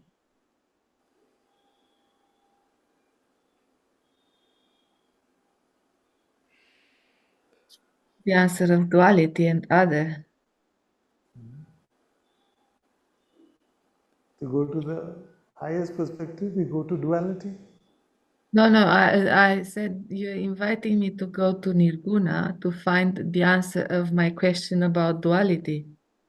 If there Now, is. I'm asking that if the instrument of duality is the mind, Yeah. what is the instrument of the highest?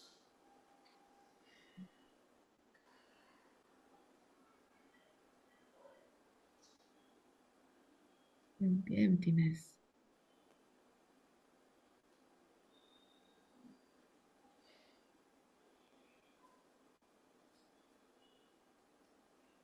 Okay, let me put this another way that I can say emptiness just from my mind, or I can say emptiness from another place. What is that other place? Everybody who's been in satsang can give an answer like Nirguna Brahman, the ultimate reality, the absolute. But their answer can come from two places, isn't it? Yeah, from knowledge and from the place itself, from the true seeing. From the? From the true seeing. From the true seeing. So with what instrument does the true seeing happen? There is no instrument. No instrument.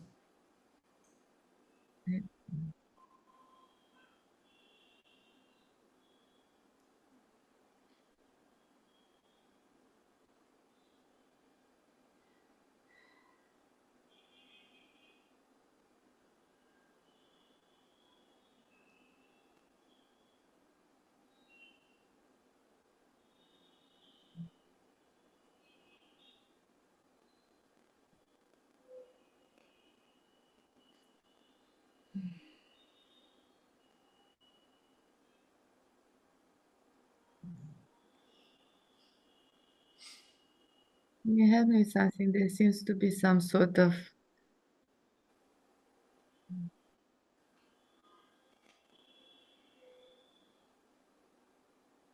when I answered you the first time, emptiness, it seemed from the higher level. And now it seems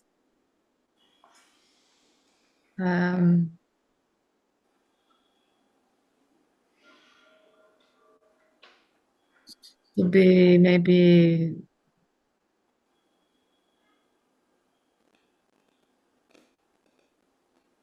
some apparent stuckness in the lower level, or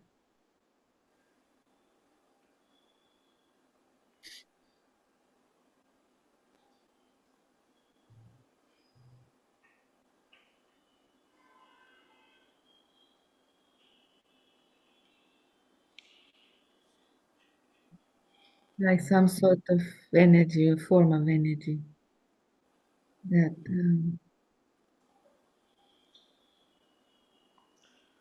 What about God? God God is here. Yeah, where? God is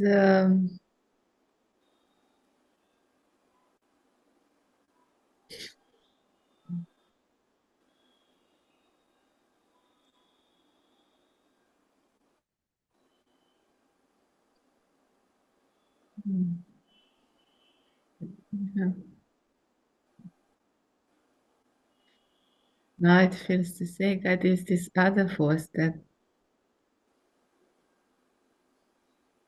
pulls me out of shape or out of this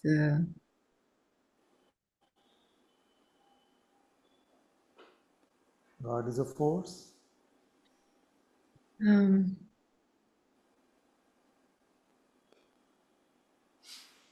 Like gravitation, I don't know, electricity. Like gravitation also pulls us out, no? Pulls us in or out. Like pulls us that? down. God is like that? No,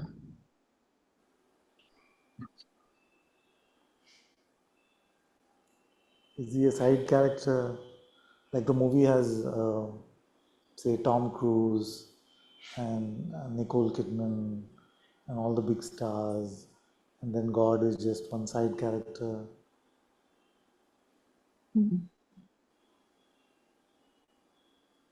he's not on the bench. Not on the bench. That's good to hear. So where is he? Where is he? If he's not on the bench, where is he?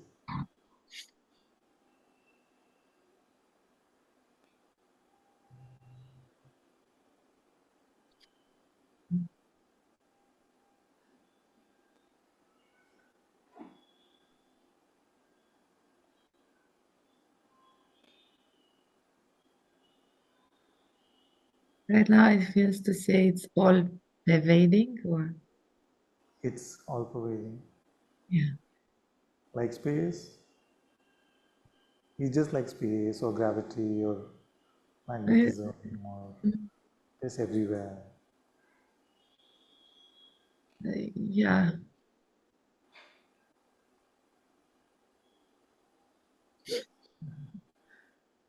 Then how can we fall in love with space or gravity? It's absurd.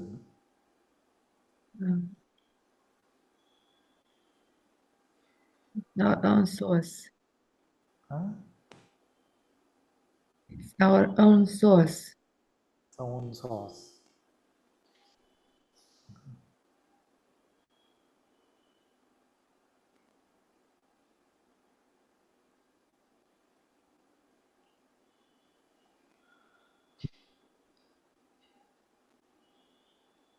What is spirit? Because this is spirituality, no? Satsang is just spirituality. Without spirit, it's not a satsang. So, what is spirit?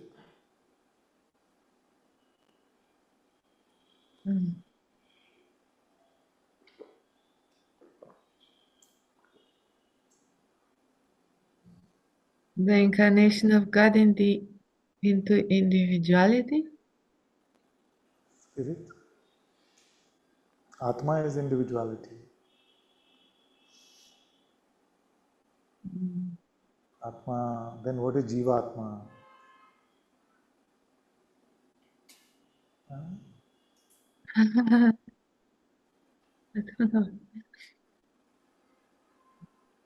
I don't know.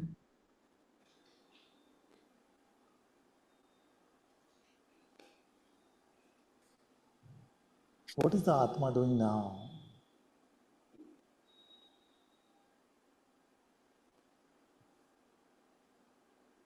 Nothing. While the higher perspective is empty and the lower perspective is body mind, what is Atma doing? What is God's presence doing?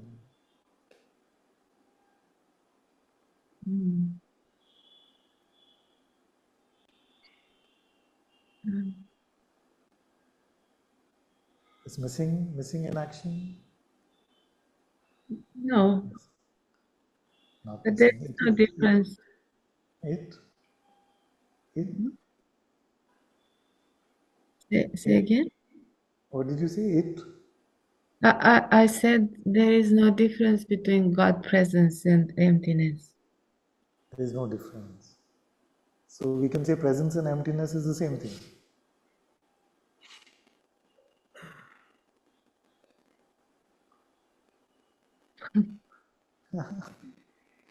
It would be absurd to call not being being.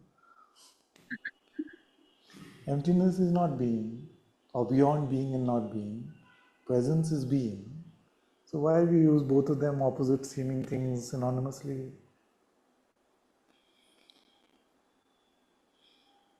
I don't know. It's good to find out. Good to find out.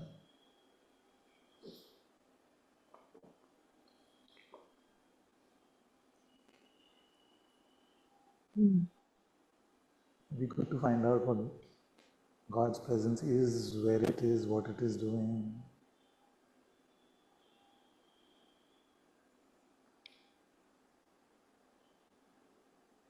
Why do we call this spirituality and not emptyolity? Emptyolity.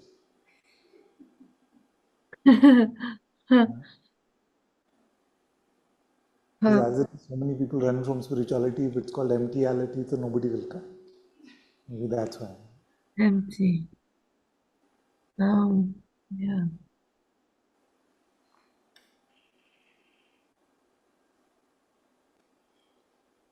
It'd be quite interesting to find out if God's presence is here, what it is up to.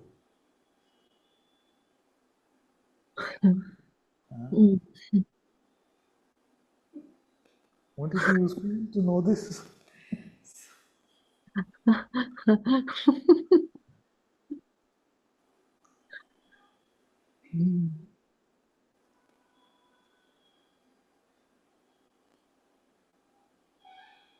Love.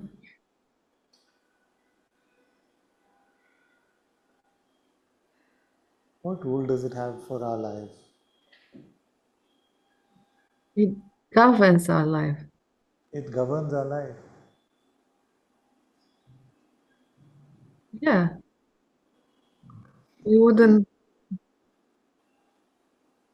live without God. So There is no life. what is His presence? What is that presence that governs our life doing or saying right now?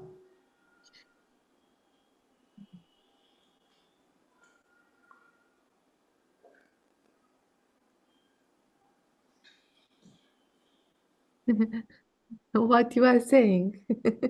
What we are saying. Huh? Mm,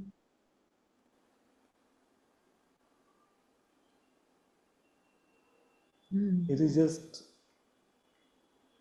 inert while we continue to suffer. Is it like that? No, No. it, Then what does it it do when causes it causes suffering. it causes? And what gets rid of suffering? So God's presence causes the suffering, and what removes it? God's presence. Yeah.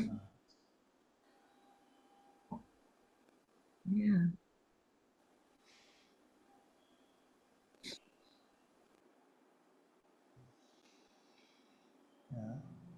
No. Hi, Father. Hello, Ellen. Can you hear me? Yes, Yeah. Thank you. I just wanted to say hi and be here for a moment with you. yeah. And it's been a while, and just and I also want to share something that I noticed in this satsang. Yeah. That in those couple of conversations that you had more Gyan than Bhakti, I noticed that I don't know if maybe I don't know, it's like resistance to them Yeah. or an ability to like connect deeply and to Yeah. contemplate and that. But immediately when you started again to talk about God, it's like Yeah. more connected to that. And but I know that both are important and both we need and so just I don't know if this is important or not. I just want to share this with you and have some guidance because I felt I don't know, like confusion around that, like, or maybe checking too much. I don't know. I don't know.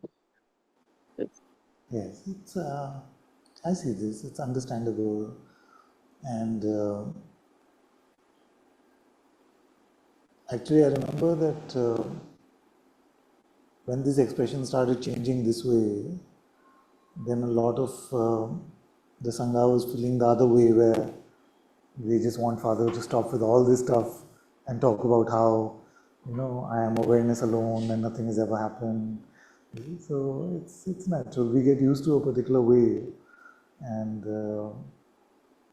we have to just follow the way Spirit is guiding us, the Atma is leading us. So earlier it was like that, now it is like this. Tomorrow I don't know how it will be.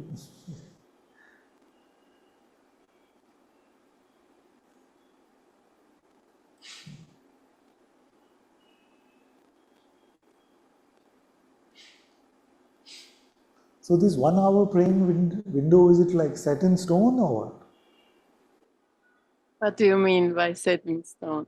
It's like, it is never 1 hour and 15 minutes or 1 hour and 5 minutes. It's always It's exactly 1 hour. no, sometimes it's a bit less because I'm doing like a whole mala and it's around 1 hour, but I check if it's too little, too short, then I continue for some more. Yeah. But it's around an hour. Yeah. Around.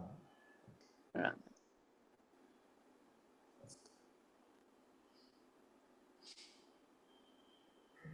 I'm happy that It's you been very persisted. beautiful. Yeah, Yes, it's been. persisted with it without, in spite of all the mind distractions and troubles. It's okay. It's all right. Yeah, what I've been like discovering is that the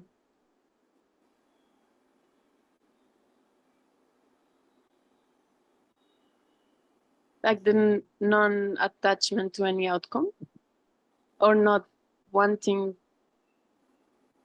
or expecting anything. So I cannot say that it's pure, you know, this, but more and more it's just I don't care. I just do it. I just have to do it. It doesn't matter what happens. With God, we can just be children. It doesn't.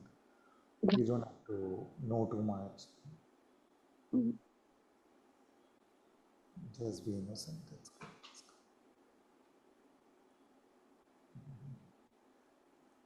Very good. Very good. Thank you, Father. Bless you. Bless you. Very good. Keep at it. Keep at it. Okay, let's go to Clarissa first and see if we have time.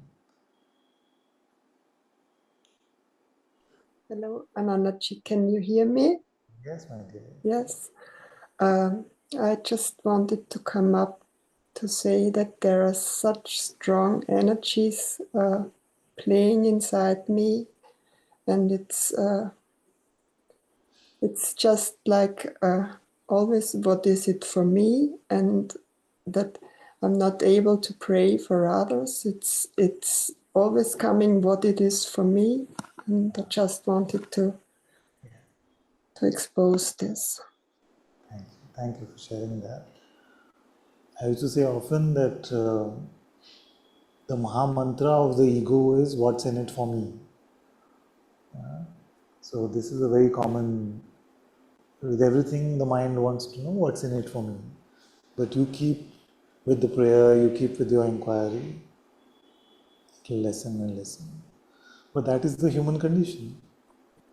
Everything needs to have something for me. It's okay. You have to keep at it. It'll lessen. Yeah, I stay with Guruji's guidance of being, and I try to pray, but it's not very much that. All right. As long as you're trying to make your day about God and not about yourself, it's all right. Thank you. Thank you that I could come.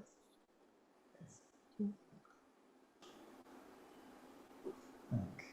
Let's sing the Hanuman Chalisa.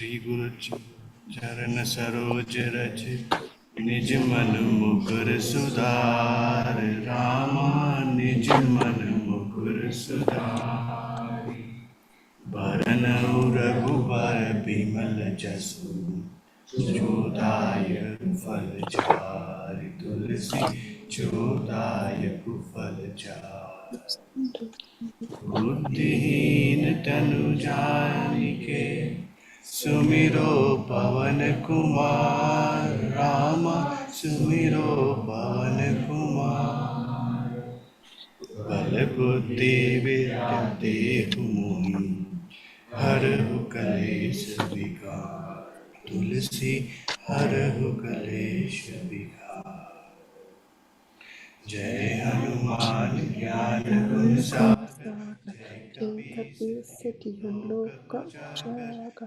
Ramdoot Ramadutta अतुलित atulita palatama Anjani putra pavana sutanama Mahavira vikaram bhajarangi कुमति निवार सुमति के संगी कंचन बरन विराज सुबेसा कानन कुंडल कुंचित कैसा हाथ वज्र और ध्वजा विराजे कांधे मूंज जनेऊ साजे शंकर सुवन केसरी नंदन तेज प्रताप महाजगवंदन विद्यावान गुणी अति चातुर राम काज करिबे को आतुर, प्रभु चरित्र सुनिबे को रसिया, राम लखन सीता मन बसिया।